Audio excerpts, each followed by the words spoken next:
नमस्कार। चलिए आज इतिहास के पन्नों को थोड़ा अलग ढंग से पलटते हैं। हम सब ने स्कूल में इतिहास पढ़ा है, तारीखें रटी हैं, लड़ाइयाँ याद की हैं। लेकिन कभी ये सोचा है कि जो कुछ भी हम जानते हैं वो हमें पता कैसे चला? चलिए इसी सवाल की तह तक जाते हैं। ये एक बहुत बड़ा सवाल है ना। मतलब हजारों साल पहले क्या हुआ था, ये कोई इतनी सटीकता से कैसे बता सकता है? ये तो एक तरह की पहेली को सुलझाने जैसा है, और आज हम यही करने की कोशिश करेंगे। सच कहूं तो एक इतिहासकार का काम किसी जासूस से बिल्कुल भी कम नहीं है।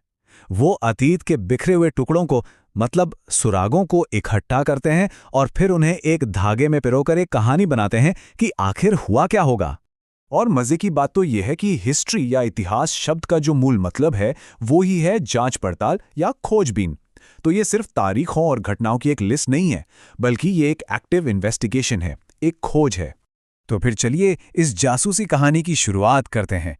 देखते हैं कि हमारे इतिहासकार जासूस अतीत के रहस्यों से पर्दा उठाने के लिए कौन-कौन से औजारों का इस्तेमाल करते हैं।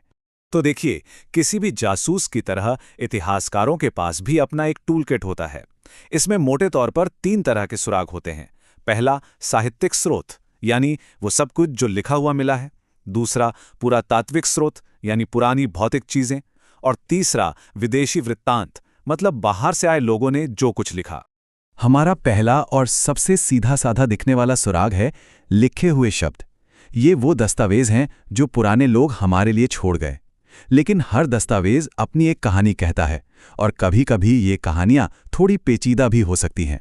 साहित्यिक स्रोतों को हम एक तरह से अतीत के गवाहों के बयान मान सकते हैं। इनमें धार्मिक ग्रंथ भी हैं, उस समय के ऐतिहासिक लेख भी हैं, और तो और महाकाव्य और कविताएं भी हैं।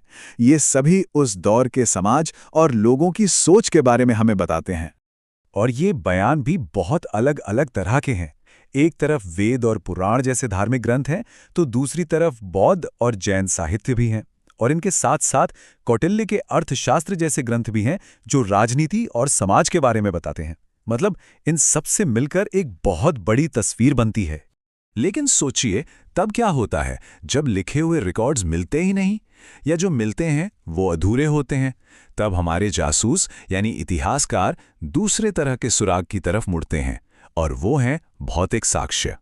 हाँ, ये इतिहास के फॉरेंसिक सबूत हैं। ये वो चीज़ें हैं जिन्हें अतीत के लोग अपने पीछे छोड़ गए। उनके बनाए हुए स्मारक, उनके इस्तेमाल किए गए सिक्के और ज़मीन की खुदाई से मिली चीज़ें। ये मूक गवाह हैं जो बिना कुछ बोले ही अपनी कहानी कह जाते हैं। इनमें से सबसे पक्के सबूतों में से एक हैं शिलालेख। ये पत्थर या धातु पर खुदे हुए सरकारी रिकॉर्ड्स की तरह हैं, जैसे सम्राट अशोक के शिलालेख या समुद्रगुप्त की प्रयाग प्रशस्ति। ये हमें राजाओं, उनके शासन और उस समय की बड़ी घटनाओं के बारे में सीधी और ठोस जानकारी देते हैं। शिलालेखों के अलावा भी बहुत कुछ है। पुराने सिक्के हमें उस दौर की अर्थव्यवस्था के बारे में बताते हैं। बड़ी बड़ी इमारतें हमें वास्तुकला की कहानी सुनाती हैं, और खुदाई में मिले बर्तन या औजार हमें आम लोगों की जिंदगी की एक झलक दिखाते हैं। तो अब तक हमने गवाहों के बयान देख लिए, मतलब साहित्यिक स्रोत, और फॉरेंसिक सबूत भी जुटा लिए, यानी पुरातात्विक स्रोत। लेकिन कोई भी अच्छा जासूस हमेशा एक बाहरी नजरिए से भी मामले को देखता है, और यहीं पर हमारा तीसरा सुराग काम आता है। ये है विदेशी यात्रियों और लेखकों के लिखे हुए वृत्तांत। ये वो लोग थे जो भारत आए, यहाँ की संस्कृति, समाज और राजनीति को देखा और फिर उसके बारे में लिखा। उनका नजरिया एक बाहरी व्यक्ति का होता था, इसलिए वे अक्सर उन चीजों को भी नोटिस कर लेते थे जिन्हें शायद यहाँ के लोग नजरअंदाज कर देते। और ये यात्री दुनिया के अलग अलग कोनों से आए थे। कोई यूनान से, तो कोई चीन से, कोई अरब देशों से। मेगस्थनीज, फाहियान, हुएनसांग, इन जैसे लोगों के लिखे वृत्तांतों से हमें भारतीय इतिहास के बारे में बहुत कीमती जानकारी मिलती है। तो अब हमारे पास तीनों तरह के सुराग आ चुके हैं: लिखे हुए शब्द, जमीन से निकले भौतिक सबूत और बाहर से आए लोगों के वृत्तांत। अब वक्त है इस केस को सुलझाने का, पूरी तस्वीर को एक साथ जोड़ने का। देखिए, सबसे जरूरी बात यह है कि कोई भी एक स्रोत अपने आप में पूरा सच नहीं बताता। एक जासूस की तरह एक इतिहासकार कभी भी किसी एक सबूत पर आंख बंद करके भरोसा नहीं कर सकता। वे अलग अलग स्रोतों से मिली जानकारी का मिलान करते हैं। असली सच्चाई तो तब सामने आती है जब एक इतिहासकार साहित्यिक ग्रंथों में लिखी बातों की तुलना पुरातात्विक खोजों से करता है और फिर उसे विदेशी वृत्तांतों के नजरिए से परखता है। इन सबको मिलाकर ही अतीत की एक भरोसेमंद और मुकम्मल तस्वीर बनती है।